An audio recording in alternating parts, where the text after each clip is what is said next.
There's a facility out in the Pacific Northwest renting units at roughly 50 cents a square foot. After expenses, that means it has an in-place net operating income of $110,000. And if you look at it from an appraisal standpoint, the income approach means that facility is worth roughly $1.6 million. But the seller's appraisal was marketing the property based on the replacement cost number of the facility, which is $75 to $85 per square foot to rebuild it, which would mean the replacement cost value of that facility is $2.8 million to $3.3 million. Same four walls, same income, two very different values. Our student almost agreed to buy based on the wrong one. And look, nobody was lying here to anybody. But when you're new to the game, how do you know which one to use?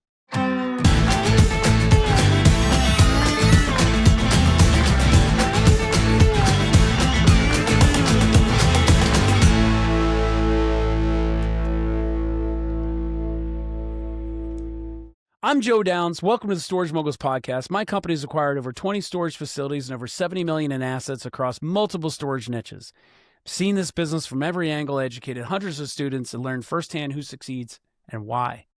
That's what drove us to build StorageMoguls.ai, an AI-powered community with the tools, the structure, and the guardrails to teach people how to buy their very first storage facility.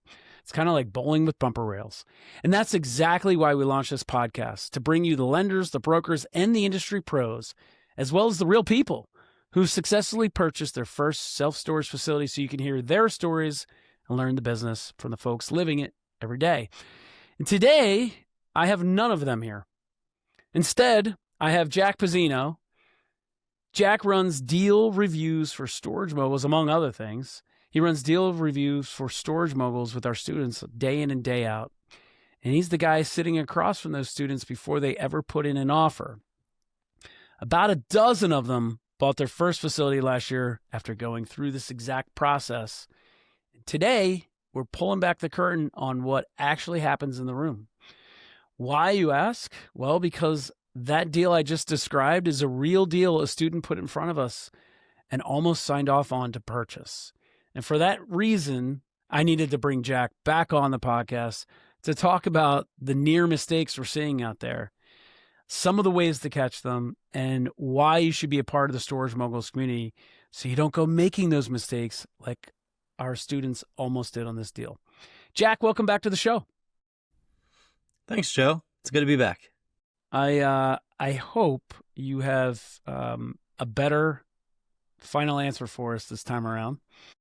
Don't worry, I'm sure I'll disappoint. Well, I'm sure of that too. But I also know you've had a lot of time to prepare. So I'm anxious to see what the end of the show brings here. But let's get back to the appraisal. So, Jack, same building. We didn't change the location. The income hasn't changed.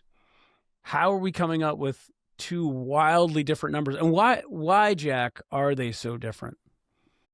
So in storage, it's important to make sure a person that's doing the appraisal has appraised commercial assets and commercial real estate before. In that example, it was a residential appraiser who looked up on AI or Google where it was just like, hey, cost of replacement for storage is roughly $75 to $85 a foot. So we'll just take those numbers and we'll associate a value to it without even looking at the income. When you do something like that and you just kind of attribute to the cost of replacement over what the income is, you just end up not being able to service the debt.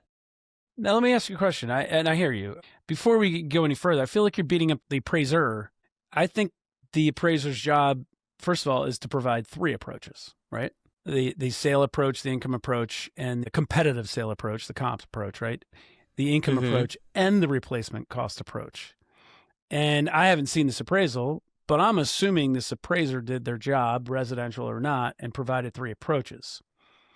I'm blaming the whole premise here is we saved a student from making a mistake, right? And we'll unpack that. You seem to be taking the position that, well, the appraiser, came up with this number and that's what they tried. That's the value of the facility. Now, I haven't seen the appraisal, so I'm going to give you a little room here. Was that the appraiser's suggested value? opinion of value? Or did the appraiser provide all three, I'm sure, and the seller choose the highest? So that's a great point. Within this appraiser, when you get somebody who has not done too many commercial appraisals, it's hard to find comps. I mean, sure, there's 75,000 roughly storage facilities in the country, but now you're finding a broker in a small town in the Pacific Northwest. There's not many comparable sales comps, and how far can you really go to get a comparable sale? So there was no comparable sales for storage. And if it was in towns that were like 30, 40 miles away.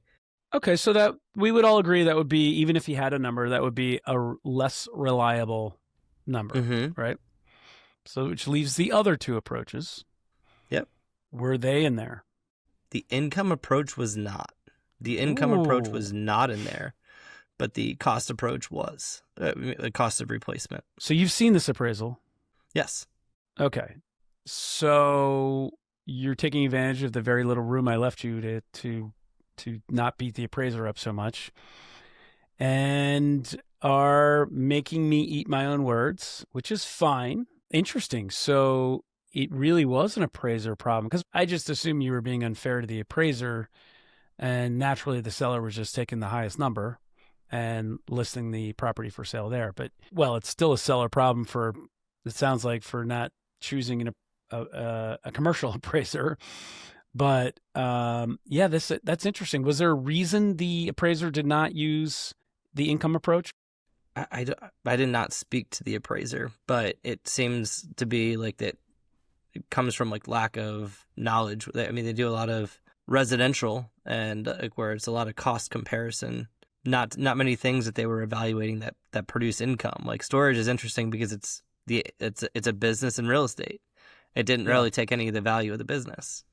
Interesting. And there wasn't even an explanation provided as to why the income approach was not used. Not that I read. So there wasn't even an income value.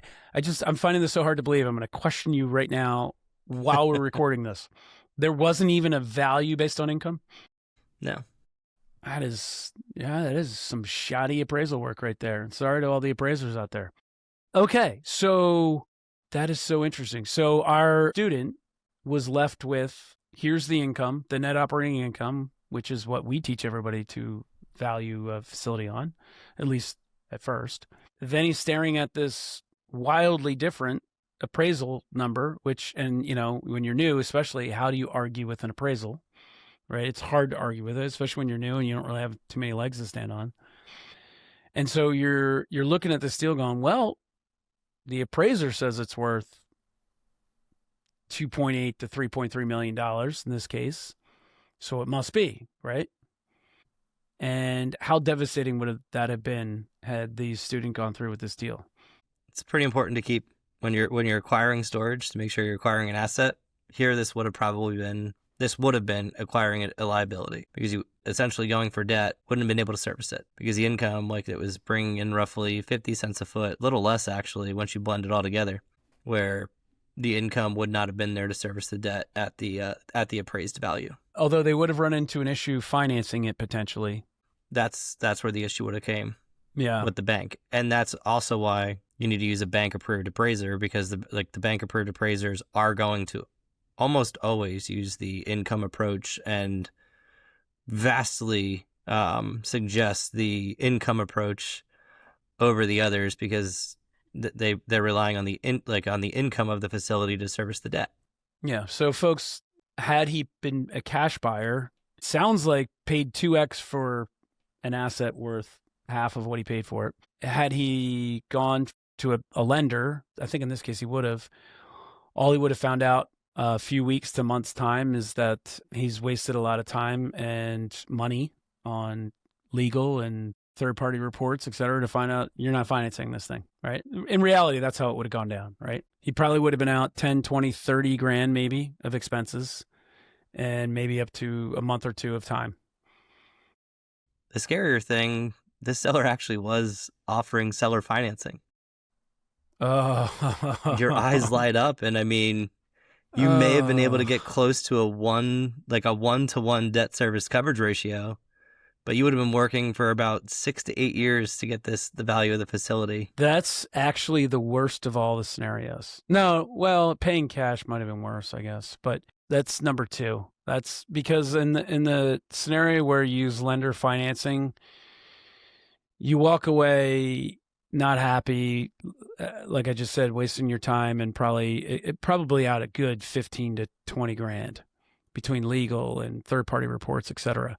But my goodness, if you fall into the seller financing trap on this one, and I don't mean seller financing is a trap in general. We love it, trust me. But this would have been the fool's gold trap, because you would have relied on the seller's appraisal because they're the lender. Correct. And you would have put 20% down, I'm sure, 20, 25. Yep. And been none the wiser. Yeah. Oof. Well, we saved another one, Jack. All right, let's get into it. As you know, before we do, true or false. So, true or false, Jack? At the peak of the last cycle, top self-storage REITs were collecting rent from existing tenants that ran more than 40% higher than the rate they were advertising to brand new customers. True. That is true. Per the 2026 State of the Self-Storage Market Report, existing customer rate increases, ECRIs we call them, compounded so aggressively at the top of the cycle that in-place rents exceeded advertised street rates by more than 40%. I've seen some that are more than double. Yeah, which is exactly the kind of gap that makes a facility look like something different on paper than it actually is in the rent roll. Jack, I want to name something a lot of people feel but don't say out loud when they're staring at their first underwrite. Fear is, I'm going to miss something in my own underwriting and turn a deal that looked great into a liability I can't service. That's it. So that's the fear that keeps a lot of smart people from sending an LOI. Do you agree with that? Do you see that? Do you encounter it? Do you run into it? I see it a lot. What's that look like? What's an example of that you've run into? You're looking at a lot of numbers and you're trying to see, like, there's a lot of doubt because Bob's self-storage, like if Bob operated the facility in one manner, why can't I do it that way? So there's just a lot of fear of making a mistake with like the revenue, and then having these people that have been in the business for a number of years then presenting to you like, oh yeah, all you got to do is, whether it's insert story of increase revenue or decrease expenses, but there's no one there to like basically sit there and question how. So you're going in and you're like, everything looks great on paper, but then how do you execute? And like the execution aspect is, storage has been marketed as, and it is one of the most recession resistant asset classes, but you still got to execute because there's still a business component to the real estate. And it's what I see is the number one thing that's forgotten.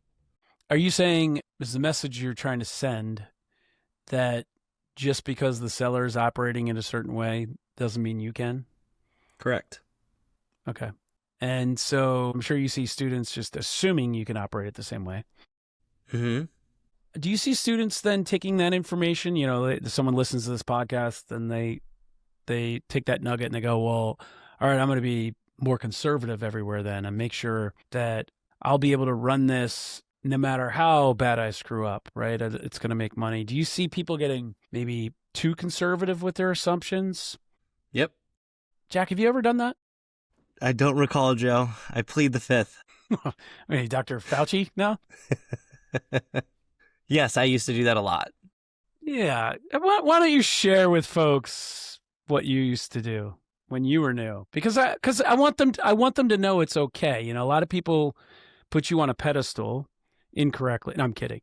But a lot of people, certainly the students, they follow your advice and guidance because you've been doing this a long time. You've seen maybe more deals than most people out there, but you weren't always that way. Talk to us about your early beginnings and the beatings that we used to take. Yeah, so we had this wonderful deal review that we had internally. We had yourself, Joe, and then we had our finance team, our operations team, and I was all you needed. You were, but all of you had your little nuances. But One of my favorites, and I still tell the story to students, actually, I don't mind sharing it, where it was, we were looking at a facility, and this is, again, while income is actually increasing by on average of probably 6 to 10% a year. We were looking at a facility, and I believe I kept revenue flat, and I increased expenses, I want to say, by at least 20%. I increased marketing. I added a website for us. I distinctly recall heavy marketing budgets with no increase in revenue. I added even a payroll. Like, we were going to have someone actually there. We were going to have a management company. We had it all. It was great. Just in case. We're going through the deal review, and I vividly remember you kind of going through, and you asked a lot of clarifying questions. So like, so we're gonna have third party management, yeah, and we're gonna have like an increased marketing budget, yes, and then we're gonna add a website, yes, and we're gonna have a call center, yes. So we're drastically improving this facility, and then you have this CapEx budget where we're gonna actually make this facility look more presentable, and it's gonna be more appealing to go. Yes. Then how is revenue flat? Why are we investing all of these dollars into this facility, a marketing, payroll, CapEx, and all these things, and you're going to tell me it's going to stay flat? What are you like? Why? Why would we do that? Why would we do any of it? So I have to increase my spend by like 20+% and invest capital into the facility for it to remain flat? What are we doing here? I'm still waiting for an answer to that question. I think I grew a little bit. Yeah. So Jack, talk us through why you did that. Like, what was going through your head? You were new, right? You didn't want to screw up. There's a lot of zeros at the end of these deals. You didn't want to miss. You didn't want to miss an expense. You didn't want to miss an increase, right? Yep. And then you also You didn't want the deal to look too good. So you handicapped it at every turn. A little bit here, a little bit there. I mean, you made it seem like they were big things. Adding a website is a normal thing, right? Having a marketing budget is a normal thing, right? So you weren't grossly overestimating these budgets. That actually wasn't the issue. Maybe you were slightly more conservative and a little higher than you needed to be, but it wasn't egregious. That was not the egregious issue. The egregious issue was the absence of common sense if all those things are happening. And it wasn't like they were happening in year one and then we made a change. The performer you had in front of us that day, it was, here's year one, and then we're going to grow those expenses year two and grow them year three and grow them year four and grow them year five, which is prudent, and maybe you were growing them by too much each year. Maybe you were, you rounded up instead of, down or something. But to the point you just made a second ago, you also kept the revenue flat that whole time, or barely grew it. And the point I was making to you was that day, why am I spending all this money in year five if I'm finding out after year one it doesn't work? Because you didn't grow the revenue, right? I know in year one, if I did all these things and my revenue didn't grow, or I hope by year two I know, right? So then what's all these expenses in year 3, 4, and 5 if it's having zero impact on revenue, right? And that's something that either we rush to do it, we're overwhelmed, we want to make sure we're conservative everywhere, or we just heard a podcast where they were talking about how utilities are going up next year. So we went back into our model and we made sure we added 10% to them. And then we did it over here and we did it there. And I suspect it's a combination of all three, where we just want to be a little more conservative. So we're not that guy that's going, how do we not budget for this, right? That's part of it. Part of it's we're new. Yeah. Part of it's we're overwhelmed, right? There's a lot of line items. And, we tell people all the time, this is not rocket science, but it is new. And when you are new to something, there is a learning curve. Doesn't mean it's a hard one. Just means there's a curve. So I suspect it's all three. I'm answering your question for you. What was going through your head? So first starting and everything, like where it's just like you're going to spend, I think that the deal is probably 2 to 3 million, somewhere in that range, but it's a lot of zeros where it's just kind of like you don't want to make a mistake in that, where it's just, and even working with a lot of these folks, like it's just even 750,000, that's a lot of money. Like there's a lot at stake. So miscalculating something and having the bank come after you and like, because you're signing a personal guarantee, even though it wasn't mine. For the people that I was working for, it was like I didn't want to bring a liability. Well, to your credit, Jack, you wanted to make sure that you weren't hurting those that you work for. Not ever. I wish I could say that for everybody that worked for us, but no, and that's to your credit. Everything you were doing was coming from a good place. It was just that you were underwriting us out of deals. And that's what I want to illustrate here. It's like Goldilocks and the Three Bears. Like you can go too aggressive where things look really, really good and you're over projecting a facility and offering too much, which I've seen time and time again.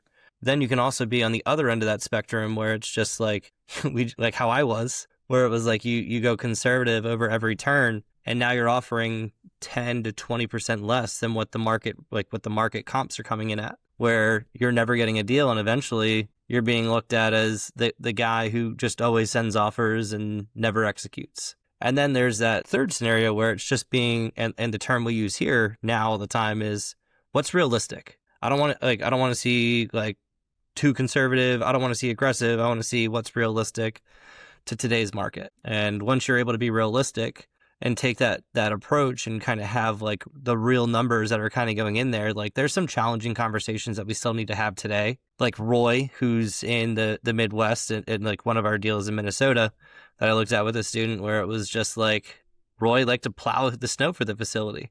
That was a $10,000 expense that wasn't there. Does that mean it's not there? Like with someone that's like 4 states over, no, you got to account for that. That's not being too conservative. That is being realistic. But It's a little bit more of a challenging conversation because you don't have a plow in the front of your truck 3 states away that you can get there. Here's the reframe I want people to sit with this, right? Their fear is actually finding out after closing. Mm-hmm. The actual outcome for people who get a second set of eyes on their numbers is finding out before they make the offer while it's still flexible. And that's not investment advice. That's a sanity check, right? But specifically to catch the assumptions someone too close to their own deal won't question. And that's basically what happens in deal review. And that's what we do when we review deals. Like, folks, I don't make the model. Jack makes the model. I'm like 3M. I just make the model better. And everybody needs that. And that's what Jack is for our students. That's what Storage Moguls is for our students. So, all right, Jack, true or false? Self-storage requires less ongoing capital reinvestment as a share of income than multifamily, office, retail, or industrial real estate. True. That is true, Jack. Per the 2026 State of the Self-Storage Market Report, self-storage capital expenditures run about 8% of NOI compared to 11% for multifamily, 14% for retail, and 18% for office. And it's part of why the expense side of storage underwrites look so different from other real estate and why the ratios matter so much more than most first-timers expect. All right, Jack, let's get tactical and get the actual nuts and bolts of what a deal review looks at. First, what is it? It's a half hour to an hour session, sanity check, framing. Yep, it's a half hour to an hour. It's not investment advice, right? It's just no. Yeah, walk us through. What does it look like? The process that we have is you're gonna like send to me like prior to the meeting like the market, a facility overview, the operational overview. How are they sending that to you? Are they using the Mogul financial model? Yes.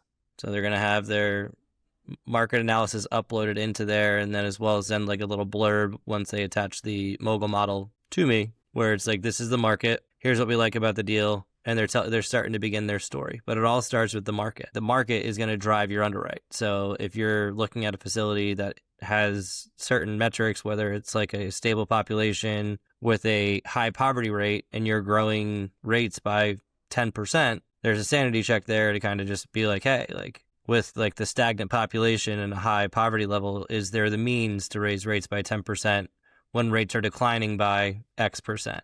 Where, again, there's just somebody there to like ask questions as you're going through to stimulate a little bit more thought. Because, again, a lot of these things are made to be very easy. And the other thing is, and the more important one of the bigger mistakes that I see is you're going to have a conversation where I don't want to go too much in depth on this one, but does your capital stack fit the debt? So, like, if you're going after a property where you're looking to offer X, but you don't service the debt service coverage ratio is not supported, should that really be your purchase price?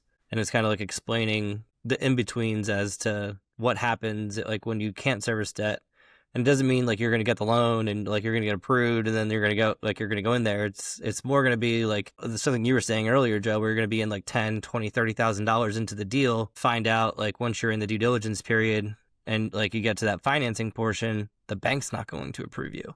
Yeah. So in addition, I'm going to jump in here too, because as you're talking, I'm thinking about when I participate in these, when I'm pulled in sometimes. Jack, I think you do a phenomenal job of what I'll call the line item by line item and the sanity check of how are you going to operate this thing? What are the expenses actually going to look like based on what the market's giving us, right? And there's certainly not investment advice given in those meetings, but there is structure. There's structure advice. How, if you really are going to take this deal down, how do we do it from a capital stack standpoint, from a debt standpoint? That's part of it. Do you need to raise money? How would a partnership look? A lot of that are things that we very commonly cover, especially with new students buying their first or even their second deal. And I know from just the feedback we get from students how valuable that is. I'm sure you do as well. Jack, when we're going through those meetings, is there a point at which I know there's points because we talk people out of more deals than we help them buy, but how do you handle that when the student's in love with the deal and they're just not seeing that it's not a deal?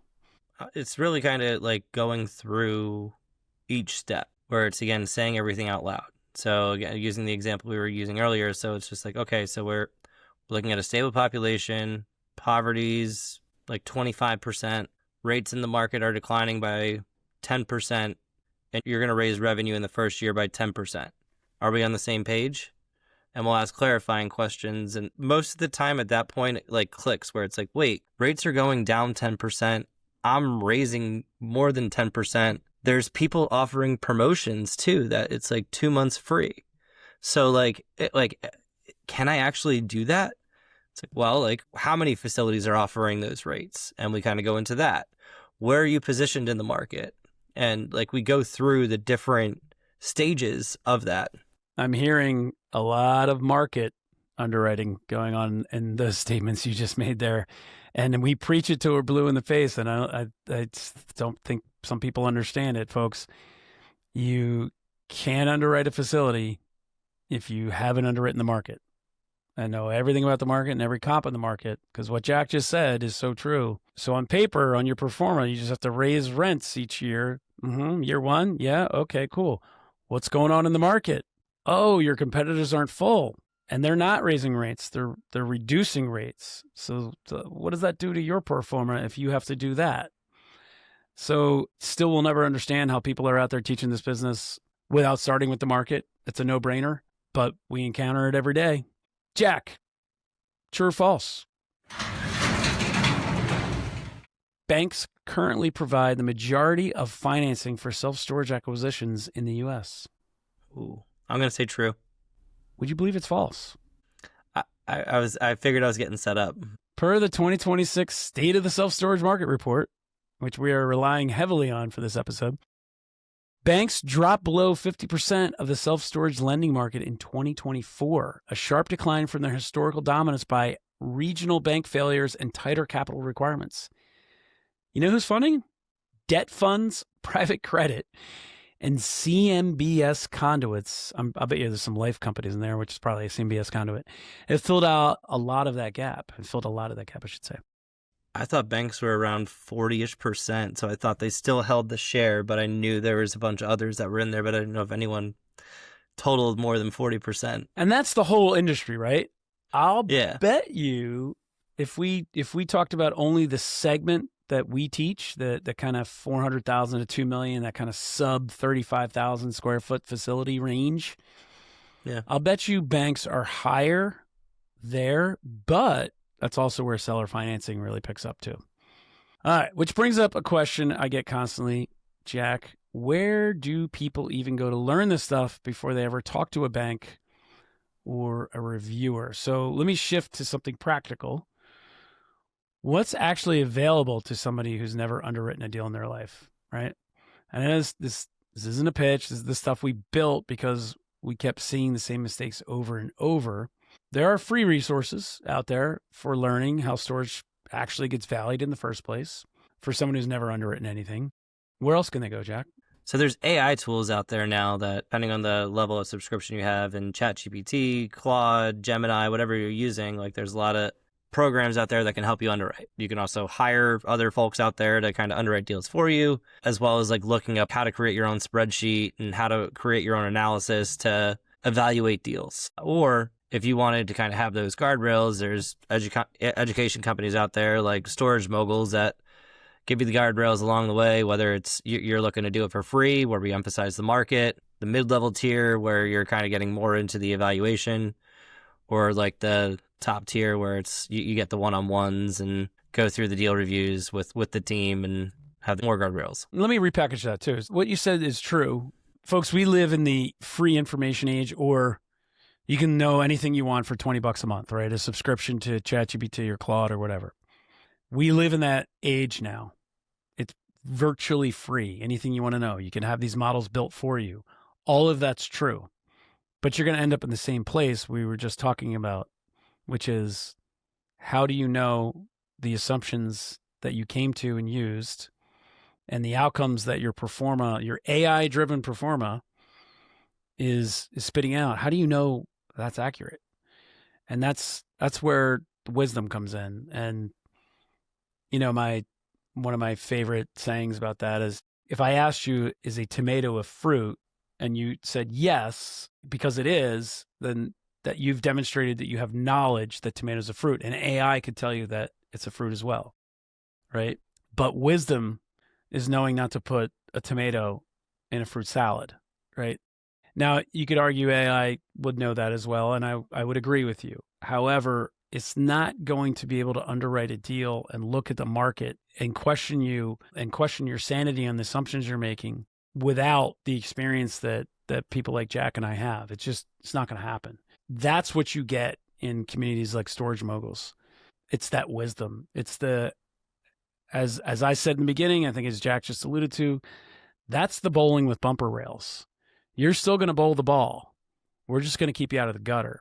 And I don't think AI can keep you out of the gutter at this point. So folks, none of this requires you to already be an expert. It just requires you to be willing to have your numbers checked before you financially commit to them. And that's, again, the community we built. All right, Jack, true or false? Self-storage can reset its rental rates within 30 days, which is faster than multifamily, office, retail, or industrial real estate. True. And that is true. The self-storage rate adjustments happen on roughly 30-day cycles compared to annual adjustments for multifamily, and at renewal adjustments, often 3 to 10 years apart for office, retail, and industrial. So it's the single biggest structural advantage storage has as an asset class. And most people outside the business have no idea it's true. It's actually one of the things that I loved about it right out of the gates as well, because I had a little bit of experience in multifamily and a little bit of experience in hotels, actually. And hotels, I mean, your nightly rates, right? Daily, nightly, whatever rates. That is extremely operationally intense. And multifamily is annual. And it's not as intense, obviously, but you can adjust to the market as quickly as you can in storage. That's what I loved about storage. It's 30 days. It's not so operationally intense, but it's also not so unwilling to respond to the market. So that flexibility is exactly why this business rewards people who get their numbers right early. Jack, before we wrap here, what is one piece of advice that a listener could do to make things go faster? One piece of advice. Have an accountability partner and someone who's in the business that has done it, made mistakes, and can help you not make the same mistakes they've made along the way. The sanity check is incredible. I see it in multiple asset classes where those that go far have that extra set of eyes. So second pair of eyes on what you're doing. What's the old saying from great? You can't check your own work, right? You have to have someone else read your paper. It's the same thing with the models here, folks. You got to have someone sanity check this thing for you. And by the way, we can help you with that at storagemoguls.ai. All right, Jack, are you ready? Nope. We're going to make it. I've been looking forward to this for weeks now. You know the question. Have you read the book yet? I have. Okay. So you should be better prepared. Or did you already read it the first time? I read it the first time too, to be fully transparent here, but Oh my goodness. I'm not expecting much from this, folks. Here we go. Jack, you are familiar with Mr. Beast in the book. Be your future self now. You know what he did, right? He recorded the 4 videos, released them out in the future, 6 months, 1 year, 5 years, 10 years. It was the equivalent of Cortez burning the ships. He set public goals that he had to go achieve. Jack, I'm gonna even ask it slightly differently. perfect. If you got in your hot tub time machine, or if you prefer the Michael J. Fox DeLorean, Okay. and you go 5 years into the future, you're having an out-of-body experience because you can't be there. You can only observe. You find Jack Pezzino. Where is he? What is he doing? What is his life like? Oh boy. I have thought about this, all joking aside. It is one of those things that in 5 years I'll be running Storage Moguls and continuing helping people get into their first facility and multiple facilities, as building that community is something that I thoroughly enjoy. And I'm actually even getting into my first facility, so I'll also probably have in the next 5 years at least 5 facilities as well that I own. And just, again, loving this space. It's one of those spaces, like when I go to the shows and I like stay connected with a lot of different facets of the industry. Like, you think that like storage is this like incredibly large network, and I've been in multiple asset classes where it's the most tight knit. It's not huge. It's relatively small, and everybody's willing to help everybody, which I love, and I'm going to continue to do, to where that's where I'll be in 5 years. So I don't know if I did that right this time, but it's at least an attempt there for you. Jack, you have left me unhappy because I was going to take great pleasure in pouncing on you for a horrible answer, and you actually gave one of the best ones so far. Look at that. I recovered. It's like I learned. It's a lose-lose for me, but I'm happy for you. Folks, here's what I want you to take away from today. And seriously, that's a great answer. It was very well thought out. You had a vision. You see yourself. I forgot to ask you the second part. What are you doing today? But I know what you're doing today. You're building Storage Moguls. You're buying your first deal. So congratulations on that, by the way. Not that you're not an owner in other deals in Belrose. It's just you're actually personally taking ownership now. So I'm very happy for you. It's awesome. Folks, here's what I want you to take away from today. The difference between a deal that works and a deal that wrecks you is rarely the deal itself. It's whether somebody caught the wrong assumption before you signed. And that is available to you. You don't have to be an expert. You just have to be willing to get checked. Every week on Storage Moguls, we are covering as much of the full storage vertical as we can. So far, it's been self-storage. We will be getting into boat and RV, pro storage, industrial outdoor storage, truck parking, small bay flex, light industrial. It's all coming soon. The guests are lining up, and it's going to get interesting very soon. Please like, subscribe, and share. Here's why that share matters. And I've said this every week. When you share, it's actually for you. You are broadcasting to everybody in your network, wherever you're sharing, that you're in this business. And that signal to them is going to go a long way and come back to you when you need it. Share this episode, by the way, if something hit you today as well. But share, make it a habit of sharing. It's better for you. We're doing all the hard work, but you get more out of it than we will. But we still appreciate it. And if you've got a deal you're second guessing right now, go get it looked at. Join storagemoguls.ai. Folks, there's a seller out there right now who's ready to sell. So stop watching, start moving, drive for dollars, send the LOI. We'll see you next week.